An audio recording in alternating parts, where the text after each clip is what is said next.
Hello student, welcome back to my channel Aakash lecture. Student, जितने बच्चे 2025 board exam देने वाले हो तो उनके लिए वीडियो सबसे ज्यादा इंपॉर्टेंट है।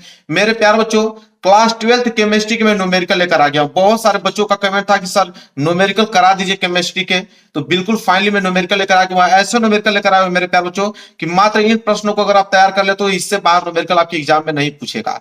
और रही बात न्यूमेरिकल समझाने की और समझने की, तो इतना बेहतरीन तरीके से समझाऊंगा कि अगर कभी भी आप केमिस्ट्री का न्यूमेरिकल नहीं सॉल्व किए हो तो इस वीडियो के माध्यम से पूरा का पूरा एक एक स्टेप आप सीख जाओगे, गारंटी है मेरा।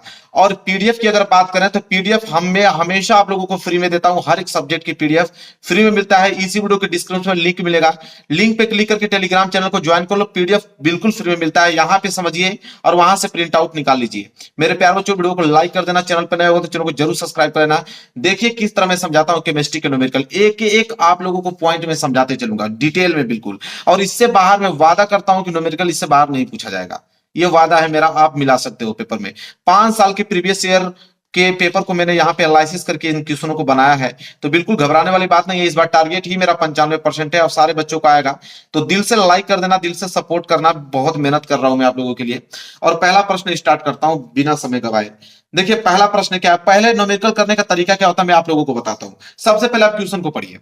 सबसे पहले आप एक बार क्वेश्चन को पढ़िए कि 7.45 ग्राम पोटेशियम क्लोराइड को 200 ml जल में घोला जाता है, तो विलयन की मोलरता ज्ञात कीजिए। मोलरता ज्ञात करने के लिए बोला है। यहां पे देख रहे हो पोटेशियम का दिया हुआ है 39 और यहां पे क्लोरीन का दिया हुआ है 35.5।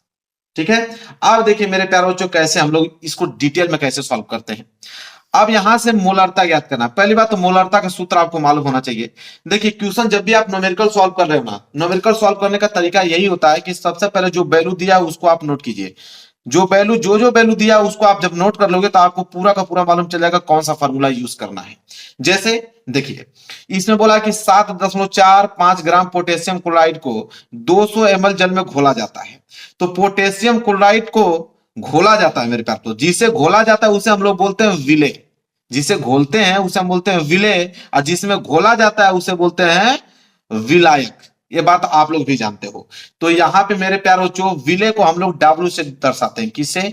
स्मॉल डब्ल्यू से दर्शाते हैं, ये बात आप लोग भी जानते हो। तो डब्ल्यू बराबर आपको दे रखा है कितना?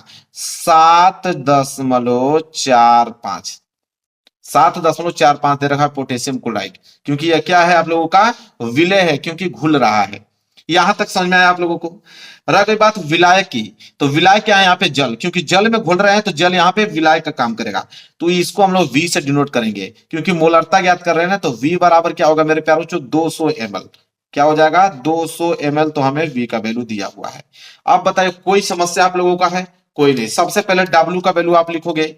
किसका? डब्ल्यू का, विले का। इसके बाद हमने वी का वैल्यू निकाला, किसका? विलायक का। 2 पॉइंट तो यही हमसे क्या हुआ? मिल गया। ठीक है। अब मेरे प्यारे बच्चों, अब क्या करेंगे हम लोग? हमें जरूरत पड़ेगी अणु भार की। किसकी जरूरत पड़ेगी? अणु भार की। तो हम लोग सबसे पहले पोटेशियम क्लोराइड जो है, पोटेशियम क्लोराइड का हम लोग निकालेंगे अणु भार। तो यहां से अगर हम कहूं कि KCl, ये होता है पोटेशियम क्लोराइड।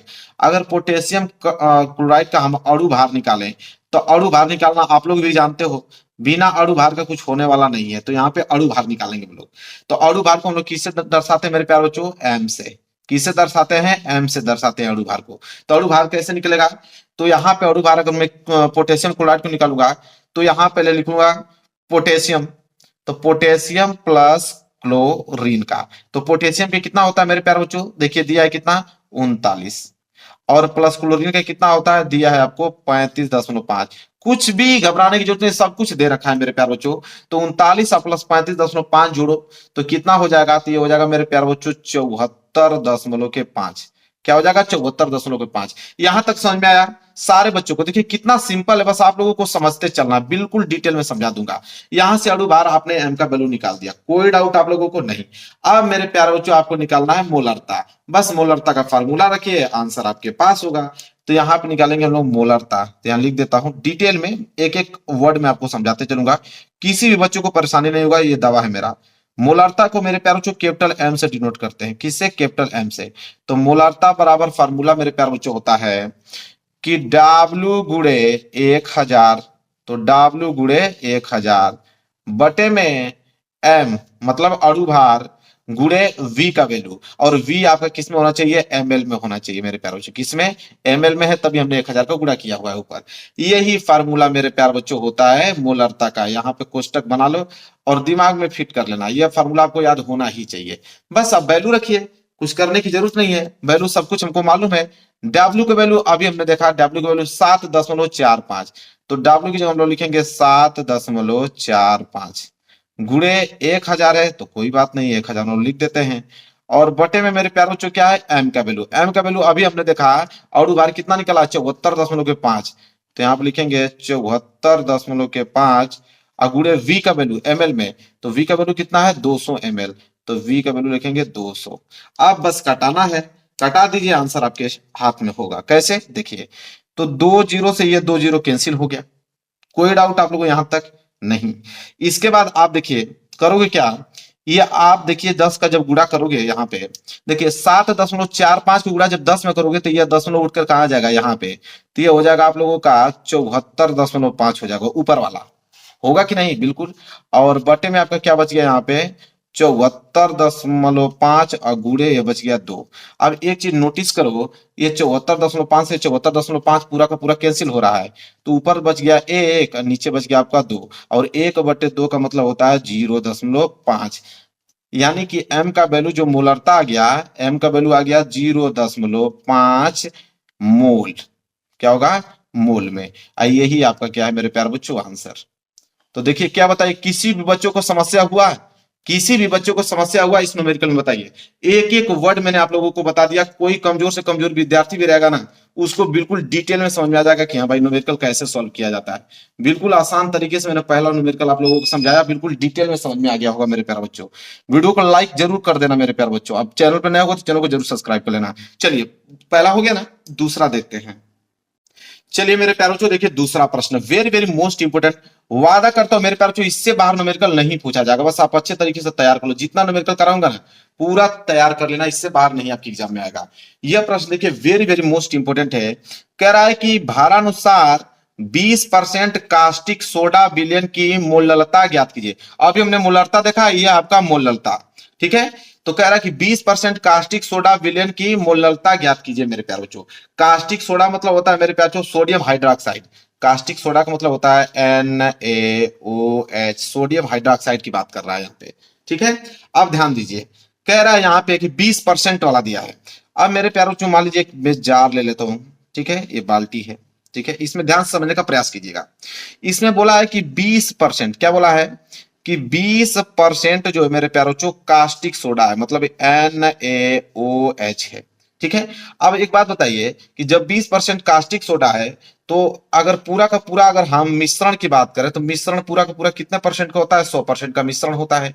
तो अगर इसमें 20% आपका सोडियम हाइड्रोक्साइड है, तो आप कह सकते हो कि ऐसा है सर कि इसमें जल की मात्रा जो होगी वो 80% होगा।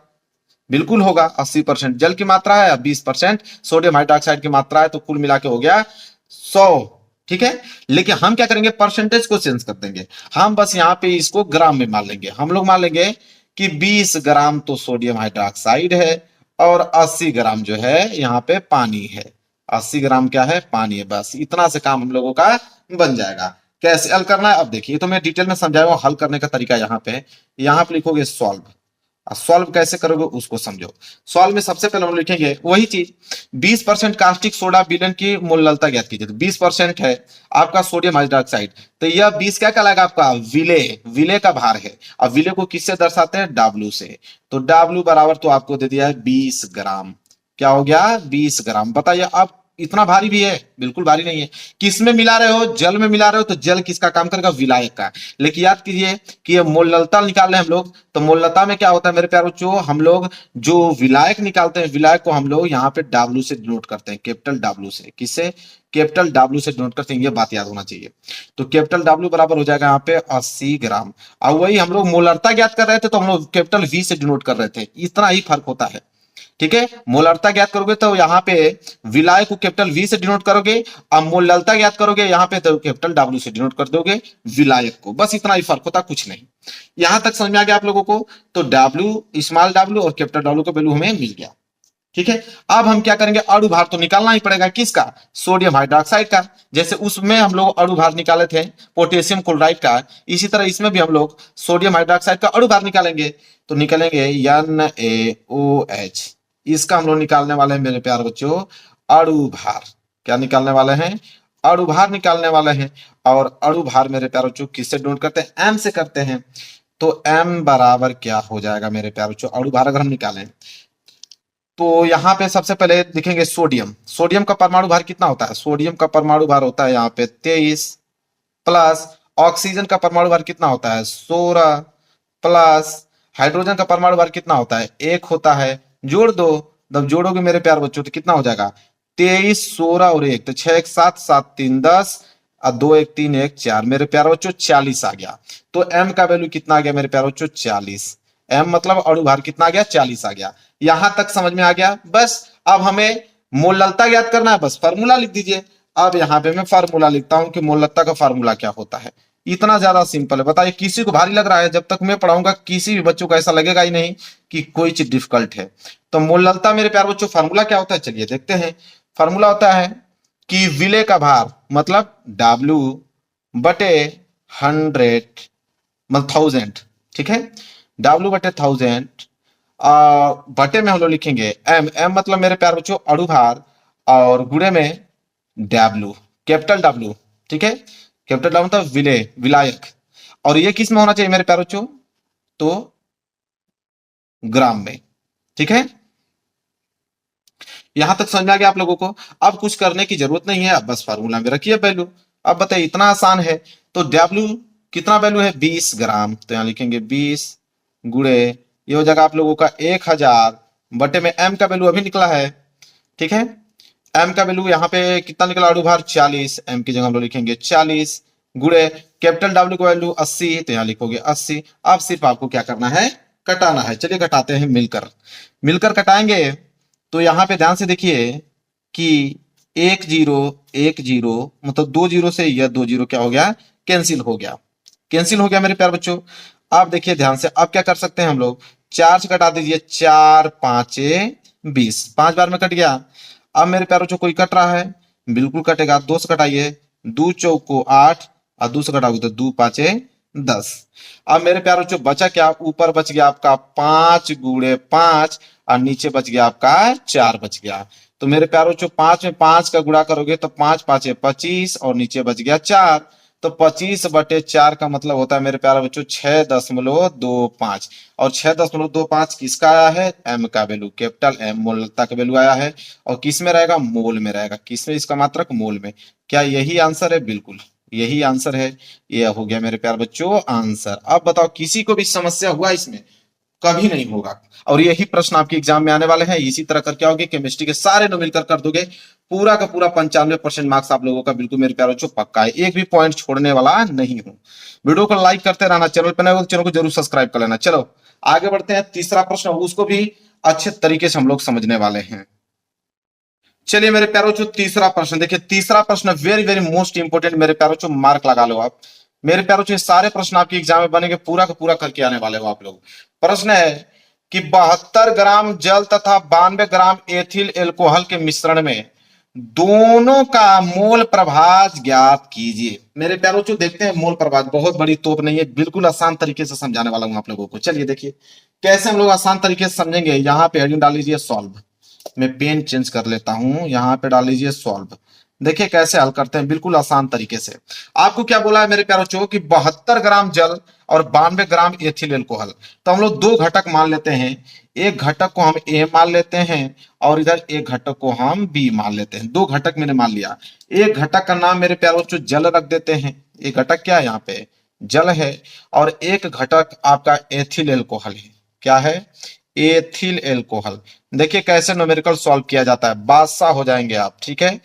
कोई भी न्यूमेरिकल आ जाएगा केमिस्ट्री का मेरे प्यारों, जितना पढ़ा दूंगा अगर आपने सही तरीके से उसको सीख लिया, कोई भी न्यूमेरिकल आ जाएगा दुनिया का केमिस्ट्री का, तुरंत कर दोगे, इतना कॉन्फिडेंस आ जाएगा आप लोगों को। तो जल और एक हो गया एथिल एल्कोहल। सूत्र ही लिख देता हूं, अच्छा पड़ेगा। जल का सूत्र क्या होता है मेरे प्यारों बच्चों, H2O। इस तरह लिख दोगे एग्जामिनर और खुश हो जाएगा। एथिल एल्कोहल का सूत्र क्या होता है, तो C2H5OH ये होता है एथिल अल्कोहल का सूत्र। ठीक है, अब ध्यान से देखिए एक चीज, तो यहां पे जल का अगर हम विलेय का भार देखें तो विलेय का भार 72 ग्राम जल दिया है, मतलब विलेय का भार मतलब W का वैल्यू हमको तो ऑलरेडी दे रखा है 72 ग्राम, तो 72 ग्राम तो यहाँ पे हो गया W का वैल्यू। इसी तरह अगर यहां पे बात करें, इसमें भी W का वैल्यू दिया हुआ है एथिल अल्कोहल का 92 ग्राम, तो यहां विलेय का भार दिया है 92 ग्राम, तो यहां लिख देंगे 92 ग्राम, कोई दिक्कत नहीं। यहां तक हो गया। अणु भार तो भाई हमको निकालना ही पड़ेगा, अणु भार मतलब m का वैल्यू निकालना ही पड़ेगा, तो m का वैल्यू निकाल दीजिए। जल का अणु भार निकालिए, तो जल का अणु भार जब आप निकालोगे तो हाइड्रोजन 2 है, तो यहां पे लिखिए 2 गुणे हाइड्रोजन का कितना होता है 1 प्लस ऑक्सीजन का कितना होता है 16, तो यहाँ 16 लिख दीजिए। तो m बराबर क्या हो जाएगा 2 एकम 2 और 16 2 18, लीजिए भाई यहाँ पे अणु भार आ गया 18। इसी तरह इसका अणु भार निकाल दीजिए एथिल अल्कोहल का, तो यहाँ m बराबर क्या हो जाएगा, कार्बन 2 है तो यहाँ लिखिए 2 गुणे कार्बन की कितना होता है जी 12, तो यहाँ 12 गुणा कर दीजिए, प्लस हाइड्रोजन 5 है तो 5 गुणे हाइड्रोजन की कितना होता है, तो हाइड्रोजन का 1 होता है मेरे प्यारों, तो 1 लिख दो, फिर बीच में प्लस लिखो। ऑक्सीजन तो एक ही भाई, तो ऑक्सीजन का कितना होता है 16, तो ऑक्सीजन का 16 प्लस फिर हाइड्रोजन आ गया, तो हाइड्रोजन कितना होता है 1, तो फिर हाइड्रोजन का लिख दोगे 1। तो यहाँ m बराबर क्या हो जाएगा, गुणा कर लो, तो 12 दूनी के 24 प्लस 5 कम 5 प्लस 16 1 कितना हो जाएगा मेरे प्यारे बच्चों, तो 16 1 कितना हो जाएगा 17, 16 1 17, कोई बात नहीं 17 लिख दो। m बराबर कितना हो जाएगा जोड़ लो, तो 7 5 12 और 12 और 4 कितना हो जाएगा 16 और 2 1 3 3 1 4 कितना हो गया मेरे प्यारे बच्चों 46। इसका अणु भार कितना आ गया 46, इसका अणु भार 46, इसका अणु भार 18। हमें ज्ञात करना है मोल प्रभाज। एक बात याद रख लेना मेरे प्यारे बच्चों, मोल प्रभाज जब भी याद करने वाले हो तो उसमें मोलों की संख्या आपको चाहिए, मोलों की संख्या, इसका मोलों की संख्या अलग निकालोगे, इसका मोलों की संख्या अलग निकालोगे, ठीक है। तो इसमें मोलों की संख्या निकालने का सूत्र क्या होता है, n बराबर W बटे के m, यह होता है मोलों की संख्या ज्ञात करने। तो मोलों की संख्या चलिए जल का ज्ञात कर लेते हैं, तो यहां हो जाएगा आपका n बराबर W का वैल्यू कितना है 72, यहाँ लिखोगे 72, अब बटे m अणु भार कितना है 18, अब जब भाग दोगे तो 18 चौक 72, तो n बराबर कितना आ गया 4, ठीक है, n बराबर 4 आ गया। तो यहाँ n a लिख दीजिए, क्योंकि यहाँ पे घटक आपने a माना है ना, तो यहाँ इस तरह आपको समझ में आसान होगा कि n a घटक का जो मेरे प्यारे बच्चों मोलों की संख्या है वो कितना आ गया 4 आ गया। इसी तरह यहाँ पे मोलों की संख्या ज्ञात करोगे तो यहाँ पे आपका n भी निकालोगे, क्योंकि b घटक है, तो एन बी बराबर क्या, फार्मूला वही होगा W बटे m, कोई दिक्कत नहीं मेरे प्यारे बच्चों। यहां से हो जाएगा एन बी बराबर W का वैल्यू कितना है जी 92 ग्राम और बटे m का वैल्यू कितना है 46, और आपको मालूम है कि 46 दूनी की कितना होता है 92, तो एन बी बराबर कितना आ जाएगा मेरे प्यारे बच्चों 2, यहाँ पे भी कितना आ गया 2 आ गया। तो मोलों की संख्या इसमें भी 2 आ गया, मोलों की संख्या इसका भी कितना आ गया, इसका 4 आया है, इसका 4 आया है और इसका कितना गया है 2 आया है। अब यहां तक सब कुछ हो गया ना, अब मेरे पास जो मोल प्रभाज ज्ञात करने को बोला है, तो अलग अलग मोल प्रभाज ज्ञात करेंगे। मोल प्रभाज का सूत्र क्या होता है मेरे प्यारे बच्चों, दोनों के लिए अलग अलग सूत्र लगेंगे मोल प्रभाज का। कौन सा, देखिए सूत्र एक ही होता है, बस ए बी का फर्क होता है। तो देखिए यहाँ मोल प्रभाज का सूत्र होगा, इसको हम लोग किससे डिनोट करते, इसको बोलते हैं मेरे प्यारे बच्चों काई, तो काई ए बराबर होगा एन ए और बटे में N A plus N B, ठीक है, यह फार्मूला होता है मेरे प्यारे बच्चों। यह फार्मूला हो गया निकालने के लिए मूल प्रभाज, ठीक है। ये तो ए का निकालने को हो गया, इसी तरह बी घटक का निकालना होगा तो वही फार्मूला लगाएंगे कि एक्स बी बराबर मतलब काई बी बराबर एन बी और बटे में N A plus N B. कुछ करने की जरूरत नहीं, बस यहाँ बी निकालो तो बी लिखना है, यहाँ ए निकालो तो ए लिखना है, बस और कुछ होता ही नहीं है। यहां तक कोष्टक में घेर दिया हमने, अब लिखिए वैल्यू और ले जाइए आंसर। तो यहाँ पे मेरे प्यारे बच्चों क्या हो जाएगा एन ए, ठीक है, एन ए का वैल्यू कितना आया 4 और बटे में फिर एन ए का वैल्यू 4 और प्लस एन बी का वैल्यू कितना है 2, तो यहाँ लिख दोगे 2, ठीक है। तो ये हो जाएगा आपका 4 बटे 4 और 2 6, जब इसे कटाओगे तो 2 दूनी की 4 2 तिहाई 6, तो 2 दूनी की 4 2 तिहाई 6, 2 बटे 3 आ जाएगा और 2 बटे 3 का मतलब 0.66, बस हो गया। इसी तरह इसको निकाल दो तो यह हो जाएगा एनबी, एनबी का वैल्यू कितना है 2, अब बटे एन ए का वैल्यू 4 और प्लस एनबी का वैल्यू 2, तो हो जाएगा 2/4 2 6। इसको घटाओगे तो हो जाएगा 2 एकम 2 और 2 तिहाई 6, 1/3, और 1/3 का मतलब 0.33। क्या यही आंसर है जी? बिल्कुल यही आंसर है। यह आंसर इसका हो गया, यह आंसर इसका हो गया। लो भाई पूरा डिटेल में समझा दिया, कोई एक वर्ड भी नहीं मैंने छोड़ा। समझ में आ गया कि नहीं आप लोगों को? ये बताइए, किसी भी बच्चे को परेशानी होगा ही नहीं, इतना डिटेल में मैं समझा रहा हूं। समझ में आ गया आप लोगों को? चलिए मेरे प्यारे वीडियो को लाइक जरूर करते रहना आप लोग। चलिए तीसरा प्रश्न भी हमने अच्छे तरीके से समझा दिया आप लोगों को। अगला प्रश्न की तरफ बढ़ेंगे, प्रश्न नंबर 4 की तरफ।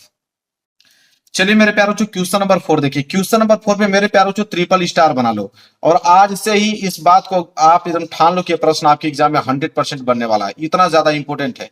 जो मैं आपको बोल दिया वो बोल दिया, उसको आप मान लो। अगर मैं कह दिया प्रश्न बनने वाले हैं तो बनेंगे 100%।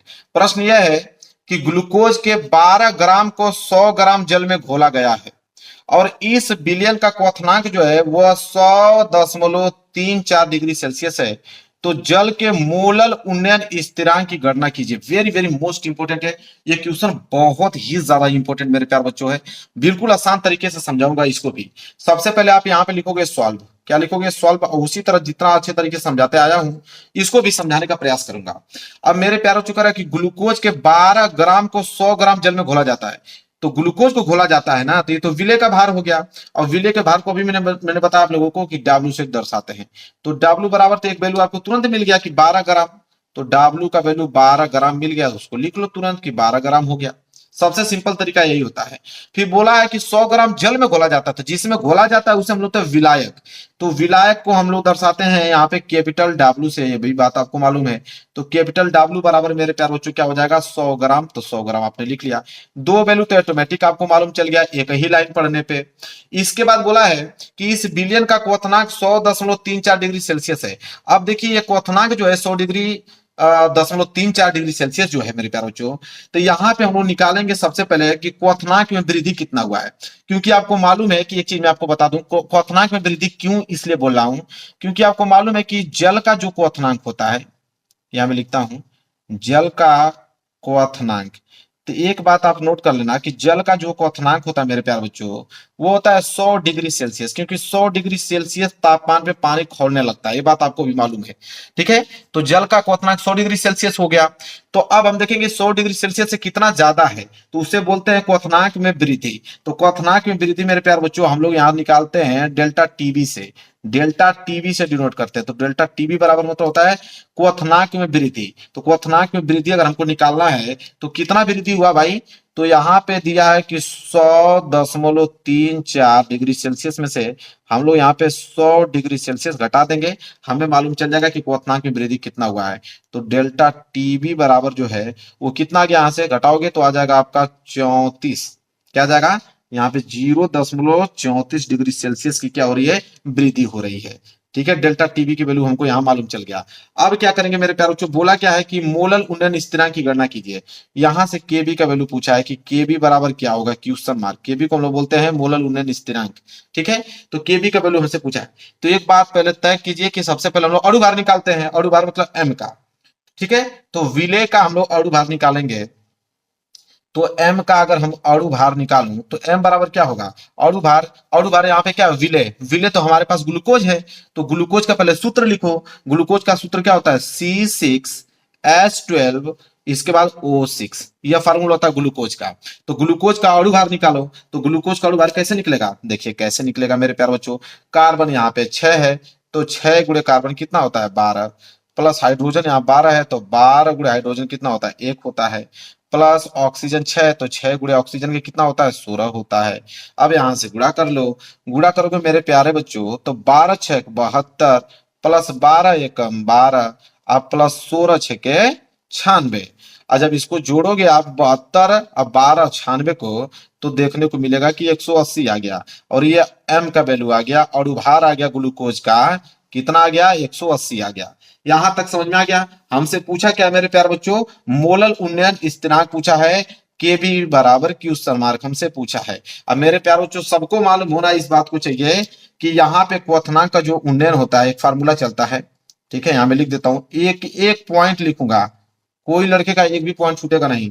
क्वथनांक में जो उन्नयन होता है मेरे प्यारे बच्चों, वो फार्मूला आप अपने दिमाग में छाप लेना। क्वथनांक में उन्नयन बराबर फार्मूला होता है डेल्टा टीबी बराबर मेरे प्यारे बच्चों कि 1000 गुणे के बी गुणे डब्ल्यू और बटे में होता है एम गुणे कैपिटल डब्ल्यू, वो भी किसमें, ग्राम में मेरे प्यारे बच्चों। ठीक है, यह फार्मूला होता है। इस फार्मूले को अपने दिमाग में 1 2 3 बार लिख लो, क्योंकि ये न्यूमेरिकल बनेंगे आपके एग्जाम में।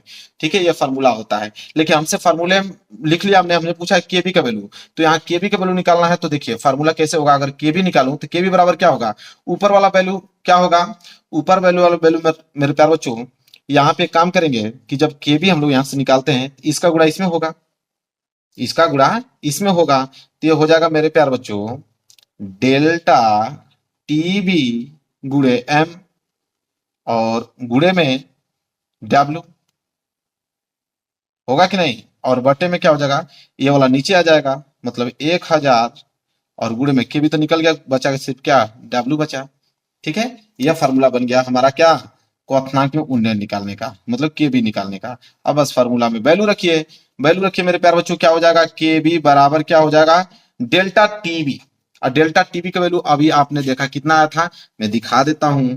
देखिए डेल्टा टीबी का वैल्यू है 0.34, 0.34, तो आप लिखोगे 0.34 गुणे एम, अभी अणु भार निकाले हम लोग 180, तो एम का वैल्यू क्या होगा मेरे प्यारे बच्चों, 180 होगा, गुणे कैपिटल डब्ल्यू, कैपिटल डब्ल्यू का वैल्यू मेरे प्यारे बच्चों विलायक वाला 100 ग्राम, कोई दिक्कत नहीं, आप लिखोगे 100 ग्राम, और बटे में मेरे प्यारे बच्चों क्या है 1000, तो आप लिखोगे मेरे प्यारे बच्चों 1000 गुणे डब्ल्यू। ठीक है, डब्ल्यू मेरे प्यारे बच्चों कितना है, 12 ग्राम, स्मॉल डब्ल्यू 12 ही ग्राम है ना। चलिए विलय का भार, तो यहाँ लिखेंगे 12।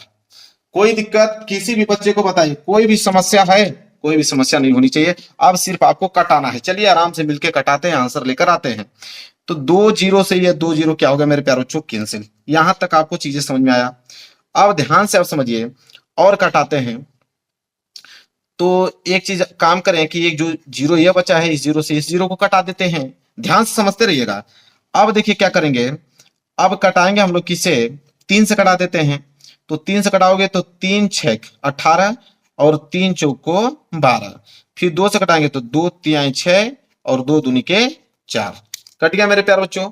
अब यहाँ पे बच गया केबी बराबर, केबी बराबर क्या है, उसका गुणा कर दीजिए, तो ये हो जाएगा 3 चौको 12, 3 3 9 1 10, 102, 0.2 अंक के बाद लगेगा 1 2, तो 1 2 मतलब ये हो जाएगा 1.02, और बटे नीचे सिर्फ क्या बचा, 2 बचा। ठीक है, तो यहां से अगर हम के बी निकालें तो के बी बराबर क्या हो जाएगा, जब इसको कटाएंगे तो आ जाएगा 0.51। ठीक है, 51 प्रति केल्विन प्रति मोल, ये यूनिट होगा इसका। ठीक है, तो ये हो गया मेरे प्यारे बच्चों आंसर, ये हो गया मेरे प्यारे बच्चों मोलल उन्नयन स्थिरांक बराबर क्या होगा, 0.51 केल्विन प्रति मोल, यही होगा मेरे प्यारे बच्चों आंसर। बताइए किसी भी बच्चे को समस्या है, बिल्कुल एक एक वर्ड हमने डिटेल में समझाया है कि ताकि कोई भी बच्चे को समस्या ना हो मेरे प्यारे बच्चों। और केमिस्ट्री में रही न्यूमेरिकल की बात, अब आपको समझ में आ रहा होगा कितना आसान होता है केमिस्ट्री में न्यूमेरिकल सॉल्व करना। ठीक है, इतना बेहतरीन तरीके से मैं आपको बता रहा हूं, समझ में आ गया ये प्रश्न आप लोगों को। चलिए आगे बढ़ते हैं, प्रश्न नंबर 5वां देखते हैं। चलिए मेरे प्यारे बच्चों प्रश्न नंबर 5वां देखिए, देखिए प्रश्न नंबर 5वां वेरी वेरी मोस्ट इंपोर्टेंट मेरे प्यारे बच्चों, इस पे भी आप ट्रिपल स्टार बना लो, इस पे भी आप ट्रिपल स्टार बना लो। ये प्रश्न आपके लिए बहुत ज्यादा इंपॉर्टेंट है, सारे प्रश्न आपके एग्जाम में बनने वाले हैं। इतना प्रैक्टिस कर लेना 2 3 बार कि एग्जाम में जब प्रश्न आया पूरा छापते चले जाना, एग्जाम में पूरा का पूरा नंबर आप लोगों को देगा। क्या है मेरे प्यारे बच्चों कि एक कार्बनिक पदार्थ के जलीय विलयन जिसमें 3 ग्राम पदार्थ 50 ग्राम जल में घुला है, इसके हिमांक में 0.51 डिग्री सेल्सियस की कमी होती है, तो पदार्थ के अणु भार की गणना कीजिए और जल का मोलल अवनमन स्थिरांक दिया हुआ है आपको 0.51 डिग्री सेल्सियस प्रति मोलल। अब मेरे प्यारे बच्चों ध्यान समझना कैसे इसको हल करेंगे, ये भी प्रश्न बहुत सिंपल है, तो इसको भी हम लोग अच्छे तरीके से लिखेंगे सॉल्व, और सॉल्व में जो जो वैल्यू दिया पहले उसको नोट करेंगे। चलिए पहली लाइन पढ़ते हैं कि एक कार्बनिक पदार्थ के जलीय विलयन जिसमें 3 ग्राम पदार्थ 50 ग्राम जल में घुला है, तो 3 ग्राम पदार्थ घुला है मतलब विलय का भार दिया हुआ है, मतलब यहाँ पे W का वैल्यू तो हमें तुरंत मिल गया, तो स्मॉल W का वैल्यू मिल गया हमें, विलय का भार कितना मिल गया 3 ग्राम, तो मैं नीली पेन से लिख देता हूं 3 ग्राम। 3 ग्राम, तो एक वैल्यू हमें ऐसे ही मालूम चल गया। इसके बाद बोला है कि 50 ग्राम जल में घुला है, मतलब ये विलायक का वैल्यू दिया है। और विलायक को हम लोग कैपिटल डब्ल्यू से डिनोट करते हैं, ये बात आपको भी मालूम है। तो कैपिटल डब्ल्यू बराबर दिया आपको 50 ग्राम, तो यहाँ लिख दीजिए 50 ग्राम। तो दो वैल्यू तो एक ही लाइन से पढ़ने में हमको मालूम चल गया। इसके बाद बोला है कि इसके हिमांक में 0.5 डिग्री सेल्सियस की कमी होती है, हिमांक में। तो हिमांक की कमी जो होता है मेरे प्यारे बच्चों, उसको हम लोग डेल्टा टी एफ से डिनोट करते हैं, डेल्टा टी एफ। तो डेल्टा टी एफ हिमांक में कमी कितना है, तो 0.51 डिग्री सेल्सियस। ठीक है। इसके बाद बोला है कि तो पदार्थ के अणु भार की गणना करना है, एम का वैल्यू ज्ञात करना है। जल का मोलल अवनमन स्थिरांक, तो जल का मोलल अवनमन स्थिरांक को हम लोग डिनोट करते हैं यहाँ पे मेरे प्यारे बच्चों के एफ से। किससे डिनोट करते हैं, के एफ बराबर कितना दिया है, तो 0.51 डिग्री सेल्सियस दे रखा है। तो जो जो वैल्यू दिया था हमने लिख लिया। ठीक है। अब मेरे प्यारे बच्चों डिग्री सेल्सियस प्रति मोलल दिया है ना, तो प्रति मोलल लिख देते हैं, प्रति मोलल। यहाँ पे मोलल लिखा है, यूनिट की सहित हमने लिख दिया। इसके बाद मेरे प्यारे बच्चों बोला क्या है, तो पदार्थ के अणु भार की गणना कीजिए, मतलब एम का वैल्यू पूछा है। तो फार्मूला आपको मेरे प्यारे बच्चों मालूम होना चाहिए कि फार्मूला यह होता है कि डेल्टा टी एफ बराबर, डेल्टा टी एफ मतलब हिमांक में जो कमी होता है उसका फार्मूला चलता है। डेल्टा टी एफ बराबर फार्मूला होता है 1000 गुणे के एफ गुणे डब्ल्यू और बटे में एम गुणे कैपिटल डब्ल्यू, वो भी ग्राम में, कोष्टक बंद। यह फार्मूला होता है। यह फार्मूला आपको याद होना चाहिए मेरे प्यारे बच्चों, तभी इस क्वेश्चन को आप लगा पाओगे। अब यहाँ पे हमें तो टी एफ की वैल्यू चाहिए ना, हमें वैल्यू चाहिए एम की। तो यहां से अगर हम एम निकालें तो एम बराबर क्या हो जाएगा, इसका गुणा ऊपर हो जाएगा, तो ये हो जाएगा मेरे प्यारे बच्चों, एम का वैल्यू अगर मैं निकालूं तो एम को यहाँ भेज दीजिए, इसको यहाँ भेज दीजिए, बस हो जाएगा। तो ऊपर तो आपका ऐसे ही रहेगा 1000 गुणे के एफ गुणे डब्ल्यू बटे में, अब यह डेल्टा टी एफ नीचे आ जाएगा, डेल्टा टी एफ नीचे आ जाएगा और गुणे में यहाँ पहुंच जाएगा डब्ल्यू, वो भी किस में, ग्राम में। बस अब वैल्यू रखना है, वैल्यू रख दीजिए। तो यहाँ एम बराबर क्या हो जाएगा 1000, तो 1000 गुणे के एफ का वैल्यू यहाँ पे देखिए दिया है 0.51, तो 0.51 गुणे डब्ल्यू, डब्ल्यू की वैल्यू स्मॉल डब्ल्यू की वैल्यू जो विलय का भार है 3 ग्राम दिया है, 3 ग्राम आप लिख दीजिए, बटे में यहाँ पे डेल्टा टी एफ। ठीक है। डेल्टा टी एफ मतलब हिमांक में कमी, हिमांक में कमी कितना दिया है 0.51, तो 0.51 दिया हुआ है और गुणे डब्ल्यू, कैपिटल डब्ल्यू मेरे प्यारे बच्चों जो विलायक का भार है 50 ग्राम दिया है, तो यहाँ पे आप लिख दीजिए 50 ग्राम। अब आपको कटाना है, कटाइए मेरे प्यारे बच्चों, क्या करना है, तो ये वाला तो ऑटोमेटिक कट जाएगा, उतना ही उतना वैल्यू दिया हुआ है। ठीक है। ये कटा दीजिए, 10 से 10 कट गया, 5 से कटा दीजिए, तो 5 दूनी के 10, 20 बार में कट गया। तो 20 बार में कट गया तो एम बराबर क्या बचा, 20 गुणे इधर बच गया आपका 3, तो हो जाएगा एम बराबर 20 तिहाई 60। तो एम का अणु भार कितना आ गया मेरे प्यारे बच्चों, 60 है। यही अणु भार हमसे पूछा था, क्या यही आंसर है, जी बिल्कुल यही आंसर है मेरे प्यारे बच्चों। बताइए किसी भी बच्चों को समस्या है, किसी भी बच्चे को बताइए, तो आप लोगों को बहुत हार्ड लगता है, बिल्कुल हार्ड नहीं लगेगा, आज के बाद तो हार्ड लगेगा ही नहीं। अगर मैं पढ़ा दिया आप लोगों को, एक बार रिवीजन बढ़िया से कर लोगे, कभी हार्ड नहीं लगेगा। चलिए अगला प्रश्न देखते हैं, प्रश्न नंबर 6। देखिए प्रश्न नंबर 6 भी बहुत ही ज्यादा इंपॉर्टेंट प्रश्न है।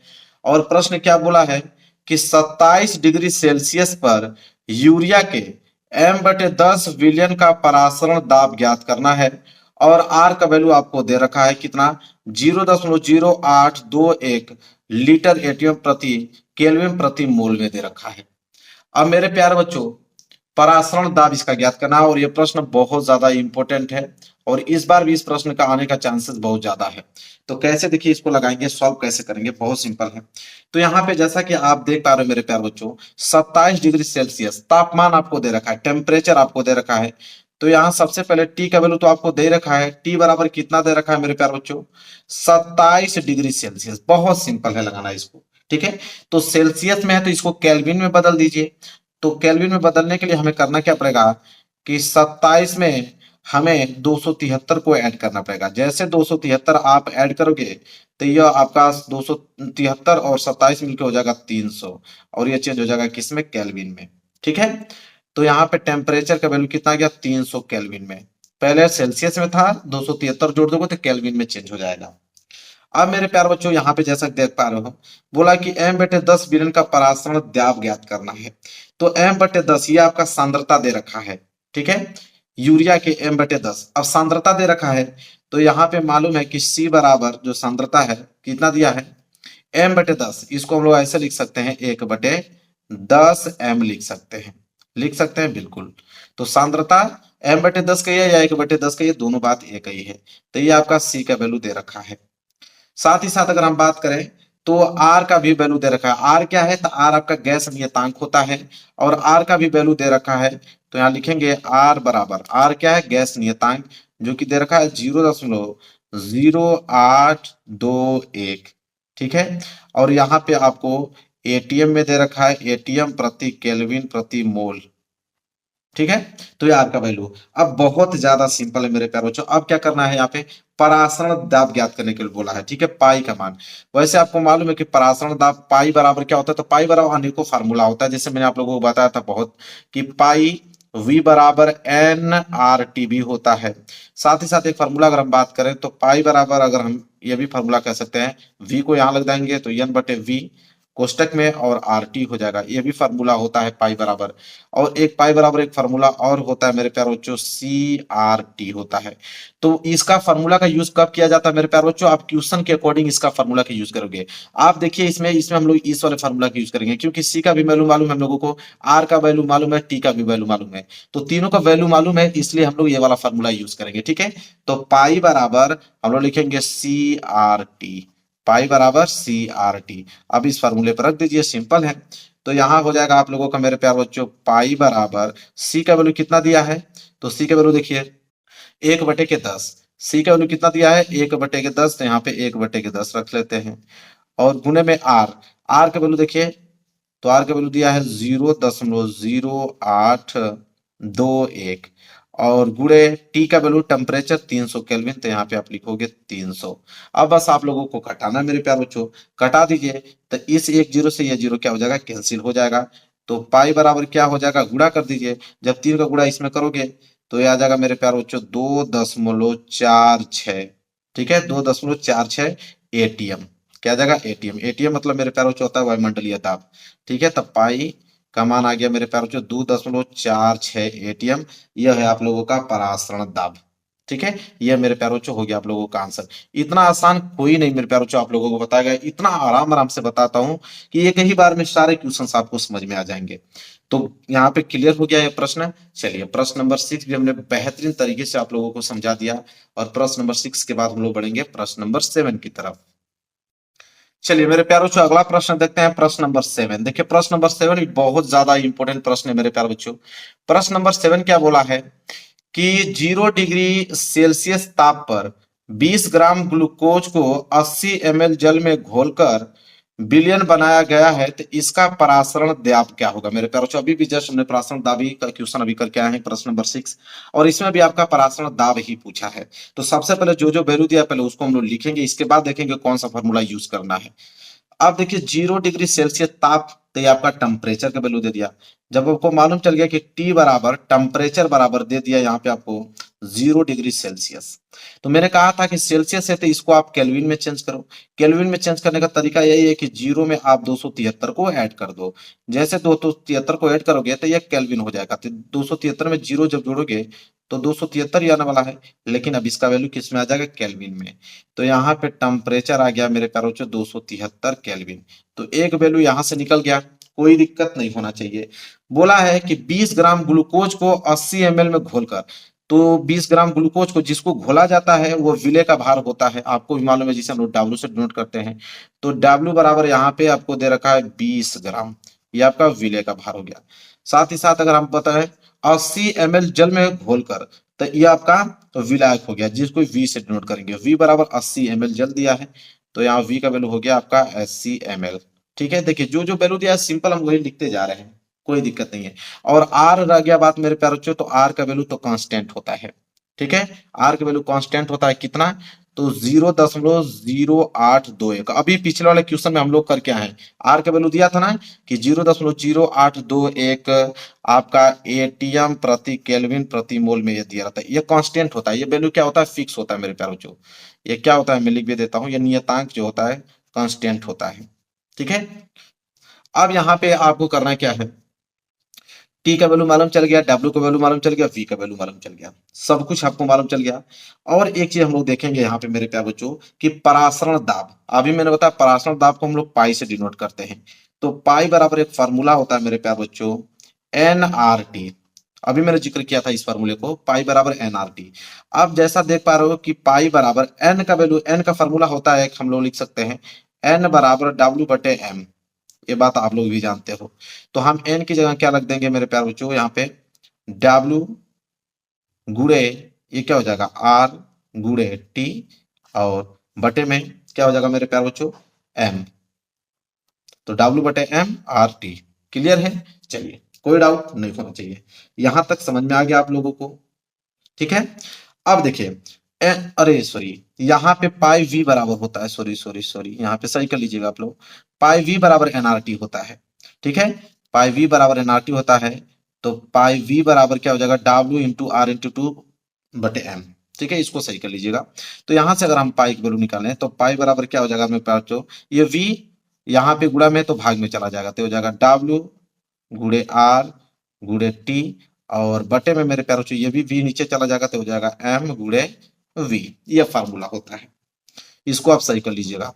तो यहाँ पे फाइनल फार्मूला यहाँ पे निकल के हम लोगों के सामने आ गया कि पाई बराबर डब्ल्यू गुड़े गुड़े आर गुड़े टी, और बटे में एम गुड़े वी होता है। यहां तक चीजें क्लियर है? सारे बच्चों को समझ में आ रहा है? कोई डाउट नहीं होना चाहिए। चलिए, अब देखिए मेरे प्यारे बच्चों, यहाँ पे बोला है ग्लूकोज 20 ग्राम ग्लूकोज को 80 ml में घोलकर। तो ग्लूकोज का फॉर्मूला क्या होता है मेरे प्यारे बच्चों? तो ग्लूकोज का होता है C6H12O6। अब इसका हमें क्या निकालना पड़ेगा, अणु भार, एम का वैल्यू निकालना पड़ेगा, तभी तो एम का वैल्यू यहाँ पर रखेंगे हम लोग। तो अणु भार निकाल देते हैं मेरे प्यारे बच्चों। तो अणु भार कैसे निकलेगा, तो यहाँ पे कार्बन कितना है 6, इसका कितना होता है 12, प्लस हाइड्रोजन कितना है मेरे प्यारे बच्चों 12, हाइड्रोजन का कितना होता है 1, प्लस ऑक्सीजन कितना है 6, और ऑक्सीजन कितना होता है आपका 16। तो 12 छः 72, और प्लस 12 एकम 12, और 16 छः के 96। जब जोड़ेंगे इसको 72 और 12 और 96 टोटल जोड़ोगे, तो यहाँ पे हो जाएगा आप लोगों का 180। अब 180 किसका वैल्यू आ गया, एम का। ग्लूकोज का अणु भार कितना आ गया, 180 आ गया। क्लियर है? यहाँ तक कोई डाउट नहीं। अब फार्मूले में सिर्फ रखना है। ठीक है, तो फार्मूले में रखेंगे तो फार्मूला क्या कहता है कि पाई बराबर डब्ल्यू बटे एम भी गुणे आर टी। कोई दिक्कत नहीं, इसी फॉर्मूले को मैंने इस तरह लिख दिया, कोई दिक्कत नहीं होना चाहिए, बिल्कुल नहीं। अब यहाँ पे हो जाएगा मेरे प्यारे बच्चों पाई बराबर डब्ल्यू। ठीक है, डब्ल्यू का वैल्यू कितना है, तो डब्ल्यू का वैल्यू कितना मेरे प्यारे बच्चों 20 ग्राम। तो डब्ल्यू का वैल्यू रखेंगे 20, और बटे में एम का वैल्यू कितना आया है 180, और गुणे वी। ठीक है, तो वी का वैल्यू, तो वी का वैल्यू कितना है मेरे प्यारे बच्चों, यहाँ पे देखिए वी का वैल्यू कितना है 80 ml। तो वी का रखेंगे हम लोग 80, और गुणे आर। ठीक है, आर का वैल्यू तो कांस्टेंट नियतांक होता है फिक्स, इसका 0.0821। तो यहाँ पे लिखेंगे 0.0821, और गुणे में टी, टेम्परेचर कितना है 273 केल्विन, तो यहाँ लिखेंगे 273। अब सिर्फ काटना है मेरे प्यारे बच्चों, काटिए, इसका आंसर मिल जाएगा आप लोगों को। तो काटिए, तो 20 चौक को 80, 4 बार में कट गया मेरे प्यारे बच्चों। ठीक है, अब यहाँ पे क्या हो जाएगा, पाई बराबर ऊपर तो आप लोगों को बच गया 0.0821, और गुणे हो गया 273, और नीचे कितना बच गया 18 चौक 72, नीचे बच गया 720। ठीक है, अब मेरे प्यारे बच्चों इसको हल करते हैं तो कितना हो जाएगा, तो जब इसको हल करेंगे तो गुणा करके जब भाग देंगे तो इसका आंसर आ जाएगा पाई बराबर 0.031 एटीएम वायुमंडलीय दाब। ठीक है, ये यहाँ पे फाइनल आंसर निकल के आएगा। ये हो गया मेरे प्यारे बच्चों आंसर। क्लियर है? चलिए, इसको भी मैंने बहुत अच्छे तरीके से एक एक वर्ड मैंने डिफाइन करके आप लोगों को बताया है। चलिए मेरे प्यारे बच्चों, अगला प्रश्न देखते हैं, प्रश्न नंबर 8वां। देखिए प्रश्न नंबर 8वां very very most important question है। बोला है कि 298 केल्विन पर 0.02 मोल केसीएल विलयन की चालकता 0.025 साइमन प्रति सेंटीमीटर है। ठीक है, तो बोला है यहाँ पे मेरे प्यारे, तो इसकी मोलर चालकता ज्ञात कीजिए। तो इसकी मोलर चालकता ज्ञात करना है। तो देखिए सिंपल कैसे हल करेंगे, बहुत सिंपल क्वेश्चन है। तो यहाँ पे 0.20 मोल दे रखा है, मतलब मोलरता दे रखा है एम का वैल्यू। तो देखिए यहाँ पे सिंपल एम का वैल्यू दे रखा है कितना, 0.20 मोल। ठीक है, मोलरता दे रखा है। और यहाँ पे मेरे प्यारो बच्चों 0.05 साइमन प्रति सेंटीमीटर विलेन की चालकता दे रखा है। तो इसको के से डिनोट करते हैं या इसे कप्पा कहते हैं। क्या कहते हैं? कप्पा कह सकते हो। कप्पा बराबर या के बराबर 0.025 यहाँ पे प्रति सेंटीमीटर दे रखा है, तो इसको लिख सकते हैं प्रति सेंटीमीटर। इस तरह इसको लिख सकते हैं प्रति सेंटीमीटर। अब मेरे प्यारे बच्चों यहाँ पे अब देखिए क्या दिया हुआ है। ठीक है, अब देखिए इसको कैपिटल एस कर दीजिएगा। कैपिटल एस, कैपिटल एस का मतलब होता है साइमन। ठीक है, क्या होता है? कैपिटल एस कर देंगे। जैसे कप्पा बराबर 0.025, ये आपका है साइमन प्रति सेंटीमीटर। ठीक है, तो कैपिटल एस से कीजिएगा बिल्कुल। अब यहाँ पे आप देखिए पूछा क्या है, तो इसकी मोलर चालकता ज्ञात कीजिए। मोलर चालकता मेरे प्यारे बच्चों लेमडा एम का वैल्यू पूछा है। तो लेमडा एम बराबर आपको भी मालूम है फार्मूला क्या होता है मेरे प्यारे बच्चों, तो कप्पा गुणे 1000 और बटे में क्या होता है? एम, मतलब मोलरता। यह फार्मूला होता है। अब सिंपल आप लोग इस फार्मूला पे रखिए और आंसर ले जाइए। तो ये हो जाएगा आप लोगों का लेमडा एम बराबर के का वैल्यू दे रखा है 0.025 दे रखा है और गुणे में हो जाएगा आपका 1000। कितना सिंपल है। और बटे में मोलरता का वैल्यू दे रखा है 0.2। ठीक है, 0। अब यहां से आपको करना क्या मेरे प्यार बच्चों, तो यहाँ पे लेमडा एम बराबर क्या हो जाएगा, जब इसका गुणा करोगे तो 1 2 3 और 1 2 3 कट गया, सीधे 25 आ जाएगा जब गुणा करोगे तो 25 बटे हो जाएगा 0.20। तो यहाँ पे लेमडा एम बराबर हो जाएगा, जब इस जीरो का हटाओगे तो 2 अंक बाद जीरो है, तो 2 अंक 2 जीरो ऊपर बढ़ा दो तो हो जाएगा 2500 बटे में नीचे हो जाएगा आप लोगों का 20। तो 1 0 से 1 0 कैंसिल हो गया। तो लेमडा एम बराबर क्या हो जाएगा 250/2, काट दोगे मेरे प्यारों जी कितना आ जाएगा 125 आ जाएगा। तो 125 साइमन सेंटीमीटर स्क्वायर प्रति मोल। ये मेरे प्यारों बच्चों मोलर चालकता आ गया यहाँ पे। ये हो जाएगा मेरे प्यारों बच्चों आंसर। बिल्कुल क्या हो गया? आंसर। तो देखिए ये भी प्रश्न सिंपल, बस आप लोगों को फार्मूले से याद होने चाहिए। सबसे पहले जो जो वैल्यू दिया है उसको रखिए, उसको रखने के बाद फार्मूला लगाइए, इसके बाद थोड़ा सा छोटा सा कैलकुलेशन रहेगा, आंसर आपके सामने होगा। घबराना नहीं है बिल्कुल, 1 2 बार प्रैक्टिस कर लोगे तो बिल्कुल आसान है, सारी चीजें लगा के चले आओगे। तो 8वां प्रश्न भी मैंने अच्छे तरीके से आप लोगों को बता दिया। आगे बढ़ेंगे, अगला प्रश्न देखेंगे, प्रश्न नंबर 9। चलिए मेरे प्यारे बच्चों यह प्रश्न देखिए, प्रश्न वेरी वेरी मोस्ट इंपोर्टेंट है मेरे प्यारे बच्चों। इस पे आप ट्रिपल स्टार बना लीजिए, यह 100% चांसेस है आपके एग्जाम में आने वाला है प्रश्न है। बहुत ज्यादा इंपॉर्टेंट है, इसको बिल्कुल तैयार करके जाना, 2 3 बार प्रैक्टिस करके ही इस क्वेश्चन को जाना। देखिए प्रश्न क्या है कि 0.05 मोल प्रति लीटर NaOH विलयन के कॉलम का व्यास 2 सेंटीमीटर एवं लंबाई की अगर हम बात करें 100 सेंटीमीटर है। विलयन की कॉलम की विद्युत प्रतिरोध की अगर हम बात करें तो 5 × 10⁻³ ओम है। तो इसकी पूछा है कि इसकी प्रतिरोधकता बताइए, इसकी चालकता बताइए और साथ ही साथ मोलर चालकता भी इसको क्या करना है, ज्ञात करना है। 3 चीज इसमें बताना है, वेरी वेरी मोस्ट इंपोर्टेंट है। वही काम करेंगे, सबसे पहले जो जो वैल्यू दिया पहले उसको लिखेंगे, इसके बाद एक एक करके लगाएंगे। तो 0.05 मोल प्रति लीटर मतलब मोलरता दे रखा है, एम का वैल्यू दे रखा है। तो एम बराबर तो हमें मालूम चल गया मेरे प्यारे बच्चों कि 0.05 दे रखा है मोल प्रति लीटर में, तो मोल प्रति लीटर हमने लिख दिया। इसके बाद देखेंगे और क्या दिया है, तो कॉलम का व्यास बोला है 2 सेंटीमीटर। अब व्यास आपको मालूम है कि डी बराबर होता है, तो डी बराबर व्यास को डिनोट करते हैं, डी बराबर 2 सेंटीमीटर दिया है। तो व्यास दे रखा है तो त्रिज्या यही निकालो। तो त्रिज्या क्या होता है 2r बराबर डी होता है, मतलब जो त्रिज्या होता है व्यास का दुगना होता है। तो यहाँ से r निकालोगे तो r बराबर क्या हो जाएगा d/2, मतलब व्यास का आधा कर दो। तो r बराबर व्यास कितना है 2, तो 2/2 कर दोगे, काट दोगे तो r बराबर कितना आ गया 1। तो 1 सेंटीमीटर इसकी क्या आ गया त्रिज्या आ गया। तो r का वैल्यू भी आ गया है। ठीक है, कोई डाउट नहीं होना चाहिए। इसके बाद देखिए मेरे प्यारे बच्चों एवं लंबाई 100 सेंटीमीटर, एल का वैल्यू भी दे रखा है, एल बराबर लंबाई दे रखा है 100 सेंटीमीटर, तो एल बराबर 100 सेंटीमीटर रख देंगे। और क्या दिया है, तो और दिया विद्युत प्रतिरोध, बोला है ना विलेन की कॉलम का विद्युत प्रतिरोध 5 × 10⁻³ ओम है, मतलब आर का वैल्यू दे रखा प्रतिरोध। तो आर बराबर दे रखा है मेरे प्यारे बच्चों 5 × 10⁻³ ओम, तो ओम ऐसे लिख देंगे। जितना वैल्यू दिया था उतना वैल्यू हमने क्या किया लिख दिया। ठीक है, क्या क्या पूछा है प्रतिरोधकता बताइए, मतलब रो का वैल्यू पूछा है। रो को हम प्रतिरोधकता नोट करते हैं। और क्या पूछा है, चालकता, मतलब कप्पा का वैल्यू, कप्पा बराबर क्वेश्चन मार्क। साथ ही साथ क्या मोलर चालकता पूछा है। मोलर चालकता मतलब मेरे प्यारो बच्चों लेमडा एम का वैल्यू पूछा है। ये तीन चीज पूछा हुआ है, ठीक है। तो एक एक करके निकालेंगे। सबसे पहले मेरे प्यारे बच्चों हम लोग यहाँ पे निकालेंगे प्रतिरोधकता, रो का वैल्यू निकालेंगे। तो मैं यहाँ एक एक पार्ट हल करता हूँ। हम निकालने वाले हैं प्रतिरोधकता, तो यहाँ हेडिंग डाल देंगे हम लोग कि पहले पहला निकालता हूँ प्रतिरोधकता, इसी तरह तीनों निकाल दिया जाएगा, ठीक है।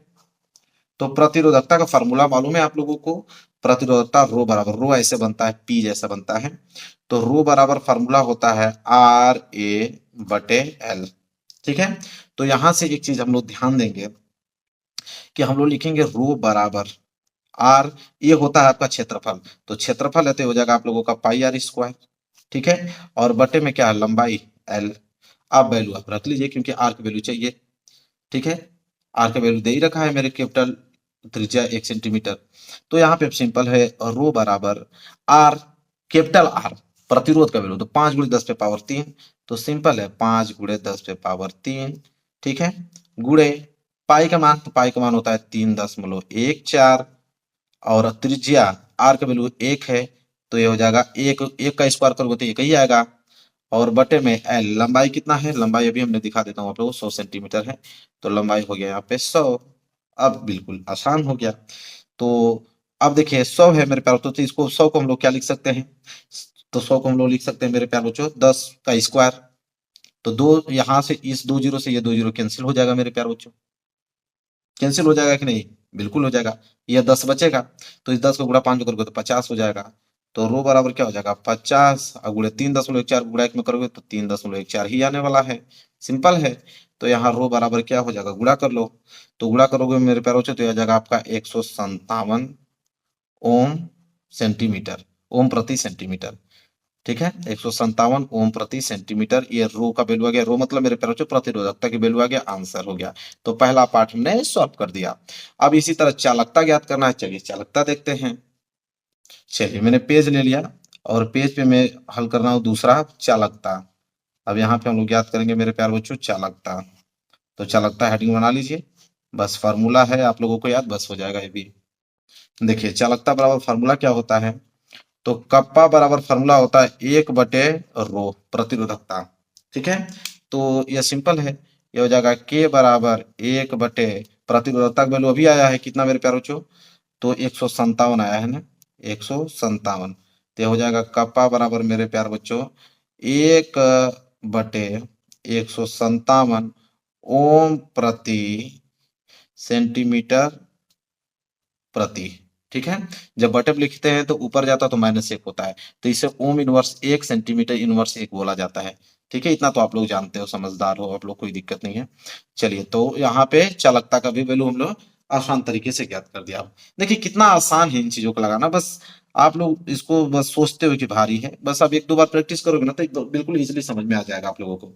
अब मोलर चालकता भी पूछा था, तो तीसरी हेडिंग डालेंगे मोलर चालकता। चलिए इसको भी हल कर देते हैं, बिल्कुल सिंपल सिंपल प्रश्न है मेरे प्यारे बच्चों। मोलर चालकता, तो मोलर चालकता मतलब यहाँ पे लेमडा एम का वैल्यू। तो लेमडा एम बराबर अभी फॉर्मूला हम लोग पहले हल किए थे कि कप्पा गुणे 100, ठीक है, 100 कह रहा हूँ 1000, और गुणे एम मोलरता। तो यहाँ ऊपर जाएगा कि सिग्मा एम बराबर कप्पा का वैल्यू अभी जस्ट निकल के आ गया आप लोगों के सामने, कितना आ गया 157, ठीक है। तो 1/157 आ गया, ठीक है। और गुणे में ये हो जाएगा आपका 1000, और बटे में एम, तो एम का वैल्यू कितना है, तो एम का वैल्यू चलिए मैं दिखा देता हूँ यहाँ पे। देखिए एम का वैल्यू शुरू में दिया है 0.05 मोल प्रति लीटर, तो एम का वैल्यू लिख देंगे यहाँ पे कि 0.05। अब जिसको हल करते हैं तो हो जाएगा लेमडा एम बराबर 1000 गुणा 1 में करोगे तो ये तो 1000 आने वाला है, बटे में 157 गुणा जब इतना में करोगे तो आ जाएगा 7.85, कर लीजिएगा इतना ही आएगा। तो हो जाएगा सिग्मा एम बराबर जब इसका भाग दोगे तो आ जाएगा 127.38 साइमन प्रति सेंटीमीटर प्रति मोल। ये आ जाएगा आप लोगों का सिग्मा एम का वैल्यू, मतलब मोलर चालकता का वैल्यू आ जाएगा। और यही हो जाएगा मेरे प्यारे बच्चों आप लोगों का आंसर। क्लियर है मेरे प्यारे बच्चों, किसी बच्चे को डाउट नहीं होना चाहिए। 3 चीज पूछा था, तीनों मैंने बता रखा है, प्रतिरोधकता भी, चालकता भी, मोलर चालकता भी, बिल्कुल क्लियर है, कोई डाउट नहीं होना चाहिए। चलिए मेरे प्यारे बच्चों आगे बढ़ेंगे, अगला क्वेश्चन देखेंगे, प्रश्न नंबर 10वां। चलिए मेरे प्यारे बच्चों देखिए प्रश्न नंबर 10वां, very very most important question मेरे प्यारे बच्चों है, very very most important question, इस पे आप भी ट्रिपल स्टार बना लीजिए, इतना ज्यादा महत्वपूर्ण यह प्रश्न है। देखिए प्रश्न ये बोला है कि मैग्नीशियम दिया हुआ है, ठीक है, और मैग्नीशियम का +2 चार्ज यहाँ पे दिया है धनायन में, जो कि 0.1 मोल दिया हुआ है इसका। फिर कॉपर की अगर बात करें, कॉपर दिया है 1 × 10⁻⁻1 मोल। फिर यहाँ पे बोला है कि कॉपर जो कि सॉलिड में है, सेल के EFM की गणना करना है मेरे प्यारे बच्चों, ठीक है, EFM की गणना करना है, मतलब विद्युत वाहक बल की गणना करना है। तो देखिए विद्युत वाहक बल की गणना करना है, प्रश्न बहुत ज्यादा इंपॉर्टेंट है, यहाँ पे आपको वैल्यू दे रखा है इसका, ठीक है, और इसका वैल्यू आप लोगों को दे रखा है। देखिए कैसे ज्ञात करेंगे, बहुत ज्यादा इंपॉर्टेंट है प्रश्न, मैं बता रहा हूँ आप लोगों को, कोई ऐसा प्रश्न आप लोगों को बताएगा नहीं, मैं आप लोगों को बता रहा हूँ बिल्कुल आसान तरीके से। देखिए कैसे लगाएंगे इसको, बिल्कुल आसानी से समझ में आ जाएगा। मेरे प्यारे बच्चों सेल का मानक इलेक्ट्रोड विभव यहाँ पे लिखेंगे, देखिए बिल्कुल आसान है, सेल का मानक इलेक्ट्रोड विभव, इलेक्ट्रोड विभव, ठीक है। तो सेल का मानक इलेक्ट्रोड विभव जिसे हम लोग बोलते हैं E∁0, ठीक है, तो सेल को यहाँ पे सेल लिख दीजिए। तो E∁0 बराबर फार्मूला होता है मेरे प्यारे बच्चों कि E∁0 यहाँ पे कैथोड माइनस E∁0 एनोड, ठीक है। और आपको भी मालूम है मेरे प्यारे बच्चों कि जो कैथोड होता है, तो कैथोड पे मेरे प्यारे बच्चों माइनस चार्ज होता है, ठीक है, ये जानकारी आपको भी है। एनोड की बात करें तो एनोड पे आपका प्लस चार्ज होता है, ये बात आप भी जानते हो, ये 2 चीज जानते हो। अब यहाँ से समझने का प्रयास कीजिएगा कि मेरे प्यारे बच्चों अगर हम यहाँ पे E0 निकालें, तो बोला है कि E0 कैथोड, कैथोड मेरे प्यारे बच्चों अभी मैंने बताया कि माइनस चार्ज होता है, तो माइनस चार्ज हमेशा प्लस चार्ज को आकर्षित करता है, ठीक है। तो इसमें प्लस का वैल्यू कौन सा है, 0.34, तो यहाँ पे लिखेंगे 3, ये 4 है, आगे 0 दशमलव, तो 0.34, क्योंकि कैथोड माइनस होता है, माइनस हमेशा प्लस को खींचेगा, तो प्लस वाला वैल्यू लिखेंगे। फिर माइनस एनोड, एनोड आपका प्लस है, तो प्लस हमेशा माइनस को लेगा, तो माइनस का वैल्यू यहाँ पे दिया है कि -2.37, ठीक है।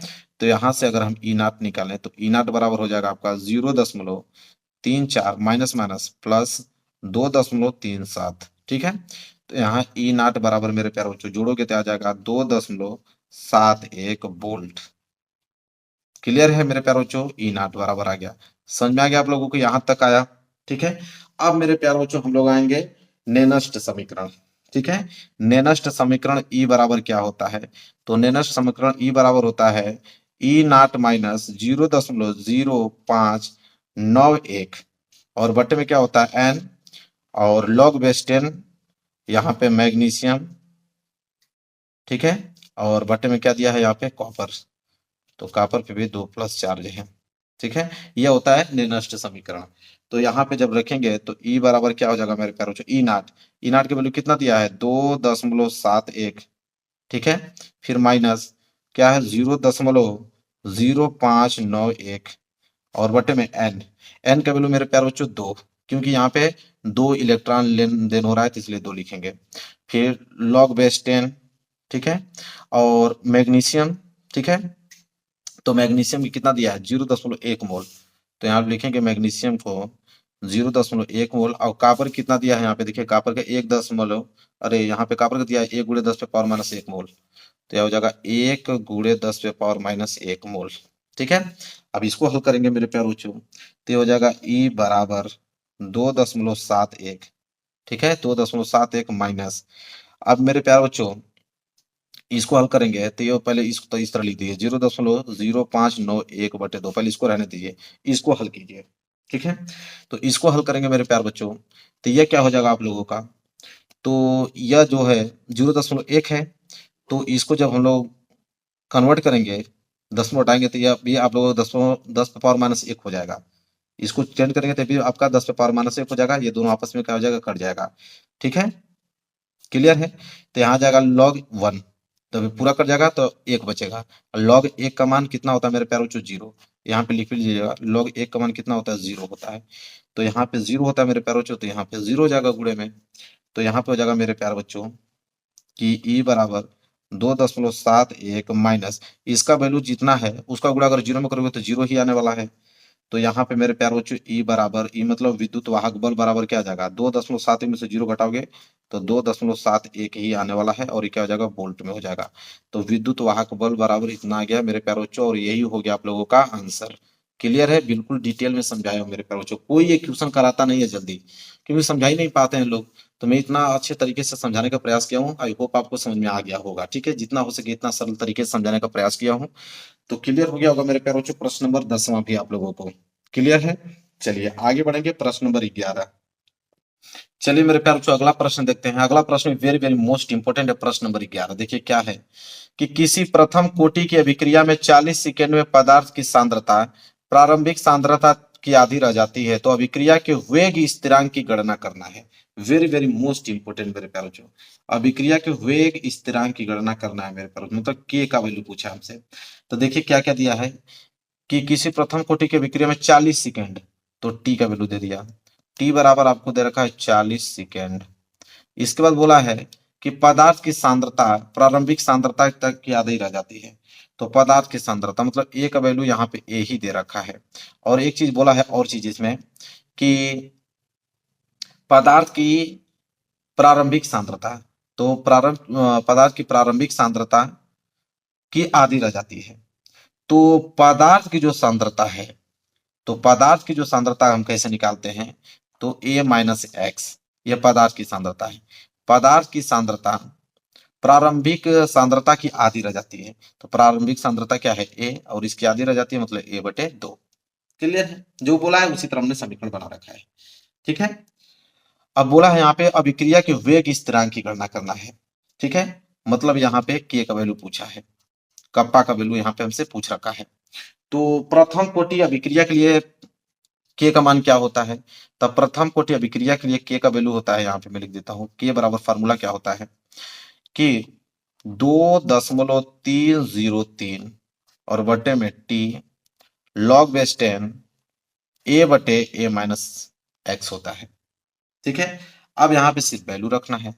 तो के बराबर क्या हो जाएगा मेरे प्यार बच्चों कि 2.303 और टी समय कितना दिया है, 40 सेकेंड।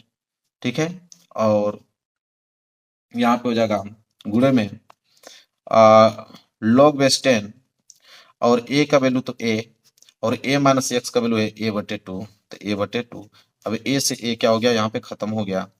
तो यहाँ के बराबर मेरे प्यारे बच्चों क्या बच जाएगा, के बराबर हो जाएगा आपका 2.303 बटे में 40 और गुणे, अब ये 2 ऊपर चल जाएगा तो log 2 हो जाएगा। ठीक है, log 2 हो जाएगा, तो यहाँ पे लिख देंगे log 2। और आपको मालूम है मेरे प्यारे बच्चों कि log 2 का जो वैल्यू होता है वो होता है 0.3010, यह log 2 का वैल्यू होता है।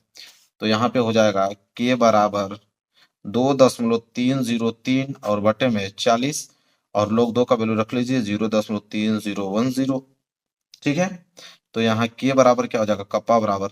ठीक है, जब यहाँ पे आप गुणा कर दीजिए, इन दोनों का गुणा करोगे तो आ जाएगा 0.693 और बटे में आ गया आपका 40, और जब 40 से इसको घटाओगे तो के बराबर आ जाएगा 0.017 आ जाएगा। ठीक है, कोटिमान के रूप में अगर हम लिखेंगे इसको तो 0.017। अगर इसे कोटिमान के रूप में लिखा जाए तो क्या हो जाएगा, के बराबर कोटिमान का मतलब कि इस दशमलव पे एक अंक ला दूं इधर, तो 1.7, तो 1.7, 2 दशमलव इधर लेके आया हूँ, 2 अंक, एक और 2 अंक लेके आया हूँ तो हो जाएगा 10 पे पावर -2। ठीक है, सेकेंड, यूनिवर्स सेकेंड हो तो प्रति सेकेंड। क्लियर है मेरे प्यारे बच्चों, ये आपका के का वैल्यू आ गया मेरे प्यारे बच्चों। ठीक है, वेग स्थिरांक का गणना हमने कर दिया, यही आंसर है। क्लियर है मेरे प्यारे बच्चों, देखिए बिल्कुल आसान तरीके से समझाने का प्रयास किया हूँ, और बिल्कुल आसान तरीके से समझ में आ भी गया होगा आप लोगों को मेरे प्यारे बच्चों। क्लियर है, कोई भी डाउट आप लोगों को यहाँ पे नहीं होना चाहिए, बिल्कुल एकदम आराम से समझा रहा हूँ एक एक क्वेश्चन को।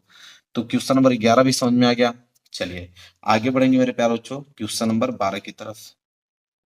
चलिए आगे देखते हैं question number 12, very very most important है क्वेश्चन नंबर 12 मेरे प्यारे बच्चों। देखिए क्या है बोला है कि प्रथम कोटि की अभिक्रिया का अर्ध आयु 60 मिनट है, कितने समय में अभिक्रिया 90% पूर्ण हो जाएगी। वेरी वेरी मोस्ट इंपोर्टेंट है मेरे प्यारे बच्चों। तो प्रथम कोटि अभिक्रिया का अर्ध आयु 60 मिनट है, तो अर्ध आयु मतलब कि यहाँ पे T1/2 मतलब टी हाफ बराबर, इसे अर्ध आयु बोलते हैं। तो टी हाफ बराबर आपको दे रखा है 60 मिनट। क्या दे रखा है मेरे प्यारे बच्चों? 60 मिनट दे रखा है। तो बोला है कितने समय में, तो समय पूछा है मतलब क्वेश्चन मार्क, कितने समय में अभिक्रिया 90% पूर्ण हो जाएगी। ठीक है, ये है। अब मेरे प्यारे बच्चों, आपको मालूम है कि जब ऐसे दे दे कि 90% पूर्ण हो जाएगी, तो प्रारंभिक सांद्रता ए का जो वैल्यू होता है, तो प्रारंभिक सांद्रता हमेशा मेरे प्यारे बच्चों 100 माना जाता है। जब भी परसेंटेज का क्वेश्चन आ जाए तो कोई भी चीज अपने आप में हमेशा 100% होती है। तो ए का वैल्यू हमेशा, प्रारंभिक सांद्रता हमेशा आपको 100 मान के चलना है। ठीक है। अब देखिए यहाँ पे क्या बोला है कि एक प्रथम कोटि की अभिक्रिया का अर्ध आयु 60 मिनट है, कितने समय में अभिक्रिया 90% पूर्ण हो जाएगी। तो यहां से अगर हम निकालें, तो पदार्थ की अगर हम सांद्रता देखें, तो पदार्थ की सांद्रता मतलब A-x, तो पदार्थ की सांद्रता जो है वो कह रही है कि 90% पूर्ण हो जाएगी। तो पूरा होता है 100, प्रारंभिक सांद्रता कितना होता है 100, और 90% पूरा हो गया है तो 90 को घटा दीजिए, तभी तो मालूम चलेगा कितना बचा है।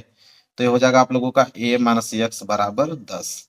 ठीक है, मतलब टी समय के बाद जो अभिक्रिया है वो इतना रह जाएगी, A-x बराबर 10। यहां तक किसी बच्चों को डाउट नहीं होना चाहिए। अब प्रथम कोटि अभिक्रिया के लिए जो अर्ध आयु काल का जो सूत्र होता है, तो वह कप्पा बराबर क्या होता है 0.693 और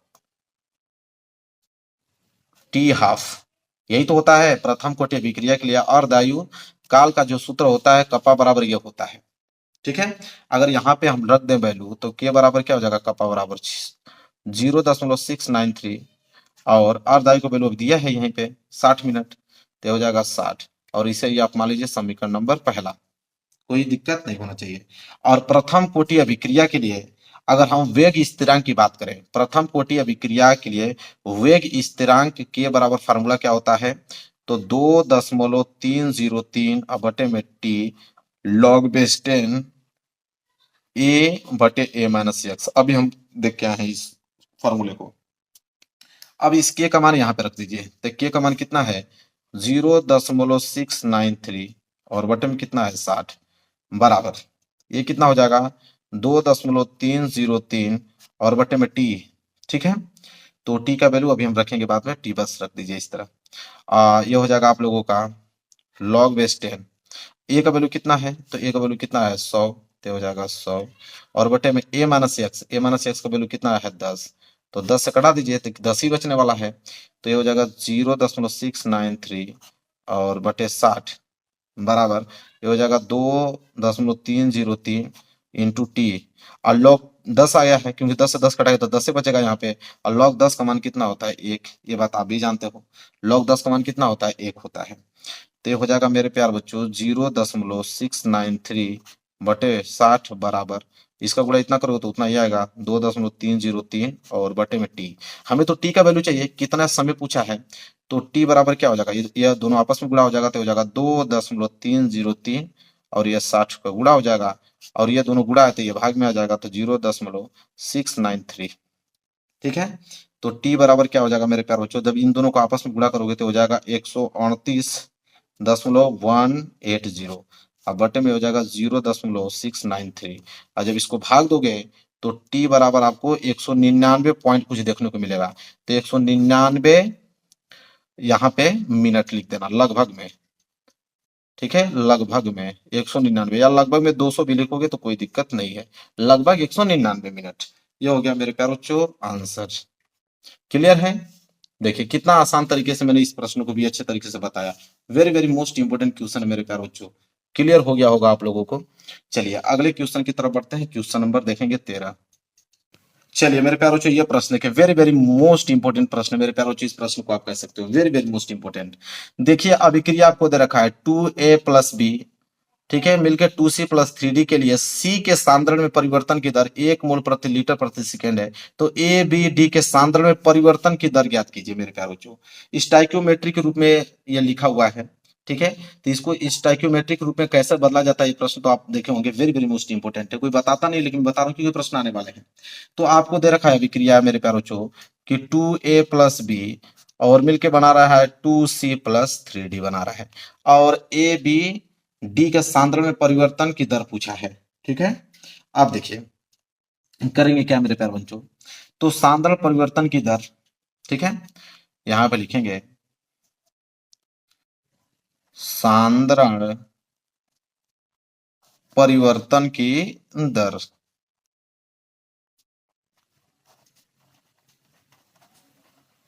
तो सांद्रण परिवर्तन की दर यहाँ पे, तो C के सांद्रण परिवर्तन की दर दे रखा है, तो यहाँ पे डी सी बटे में, सांद्रण को हम यहाँ पे dt से नोट करते हैं, तो डी सी और बटे में dt, ठीक है, बराबर दे रखा है 1 मोल प्रति लीटर प्रति सेकेंड, मतलब 1 मोल दे रखा है। क्लियर है? चलिए, तो अब यहाँ पे मेरे प्यारे बच्चों हम क्या करेंगे, अब ये जो समीकरण आप दे रखे हो 2a+b 2c+3d बना रहा है, इसको हम चेंज करेंगे मेरे प्यारे बच्चों स्टाइक्योमेट्री के रूप में। जब इसको स्टाइक्योमेट्री के रूप में चेंज करेंगे तो इसमें मेरे प्यारे बच्चों अणुओं की संख्या जो होगी वो क्या हो जाएगी, 1/2 हो जाएगी। क्या हो जाएगी, 1/2। तो इसको जब हम लोग लिखेंगे तो इसको लिखेंगे इसके बराबर में हम कर देंगे, तो इसको लिखेंगे -1/2।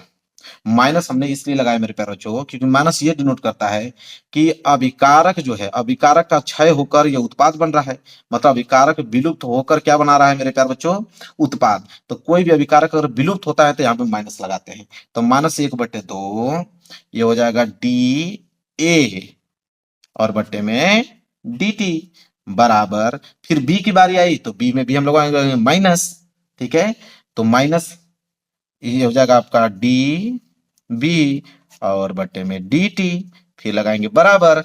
अब उत्पाद की बारी आ गया, तो उत्पाद में प्लस होता है, तब +1/2 यहाँ पे हो जाएगा डी सी और बट्टे में डी टी बराबर, अब डी की बारी आएगा, तो डी की बारी आ गया तो +1/3 डी है, तो हो जाएगा डी और बट्टे में डी टी। क्लियर है कि नहीं, मतलब सभी क्या है आपस में बराबर हो जाएंगे, सभी आपस में हमने क्या कर दिया, इनको बराबर कर दिया मेरे प्यारों से, किसी बच्चों को डाउट नहीं होना चाहिए। अब यहाँ पे ध्यान से देखिए, अब हमें पूछा है कि ए बी डी के सांद्रण में परिवर्तन की दर, तो हम ए वाला निकाल रहे हैं कि ए के सांद्रण में परिवर्तन की दर निकालने जा रहे हैं।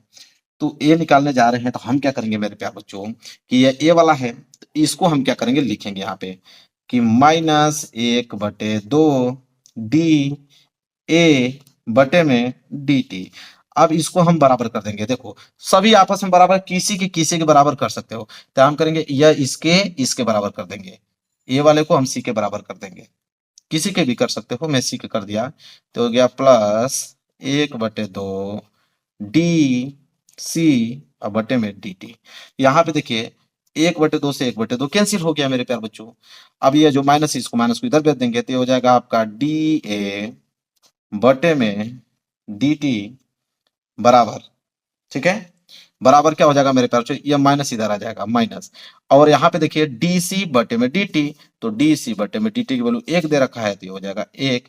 आइए निकल के आ गया मेरे प्यारे बच्चों ए का वैल्यू, ठीक है, यहाँ पे निकल गया ए सांद्रण में परिवर्तन की दर निकल के आ गया। इसी तरह हम लोग बी सांद्रण में परिवर्तन की दर निकालने वाले हैं, बी वाला का, तो बी वाला निकालने वाला है तो बी वाला को पकड़ेंगे, बी वाला कहाँ गया, यह वाला, तो इसको पकड़िए, तो यह है आपका कि -डी बी और बटे में डी टी। अब इसको बराबर कर दीजिए, किसके बराबर, तो इस बार हम इसके बराबर कर, अब यह वाला इसके बराबर हो गया तो यह वाला इसके बराबर कर दो, ठीक है, तो यहाँ हो जाएगा +1/3 डी, फिर डी कैपिटल में डी टी, इसके बराबर आपने कर दिया, तो यहाँ पे देखिए क्या हुआ, तो एक काम करेंगे यहाँ पे मेरे प्यारे बच्चों, देखिए अब एक काम हमने यहाँ पे क्या किया कि इसके बराबर कर दिया, लेकिन डी डी बटे डी टी का वैल्यू तो हमको मालूम है ही नहीं, तो इसका वैल्यू हमको मालूम नहीं, तो वैल्यू रखेंगे कहाँ से, तो यह काम नहीं हो पाएगा, अब इसके बराबर नहीं कर पाएंगे। ऐसा रखिए कि जिसके वैल्यू मालूम चल पाए, जैसे इसके बराबर कर दिए क्योंकि इसका वैल्यू मालूम चल गया है, मतलब इसके बराबर कर दीजिए, इसके बराबर कर देंगे तो इसका वैल्यू मालूम चल गया है, तो इसका मान -1 रख सकते हैं, तो इसके बराबर कर दीजिए, यह वाला फेल मार गया क्योंकि इसका वैल्यू मालूम ही नहीं है, तो इसका रखिए, तो यह हो जाएगा, इसको काट दीजिएगा, ये हो जाएगा आपका डी बी और बटे में डी टी। अब इसको किसके बराबर कर देंगे मेरे प्यार बच्चों, तो इसके बराबर कर देंगे, -1/2 डी ए और बटे में डी टी के बराबर, बहुत सिंपल है मेरे प्यार बच्चों, तो माइनस से हो गया कैंसिल, तो बचा क्या, डी बी ये बी है और बटे में डी टी बराबर ये हो जाएगा 1/2 गुणे डी ए बटे डी टी। तो डी ए बटे डी टी की वैल्यू -1 आया है तो हो जाएगा आपका -1। ठीक है, क्या हो जाएगा मेरे प्यारे बच्चों, -1 हो गया। यहां तक कोई डाउट नहीं होना चाहिए। अब मेरे प्यारे बच्चों जब इसको हल करेंगे तो ये क्या हो जाएगा कि डी बी और बटे में डी टी ये हो जाएगा आपका 1/2।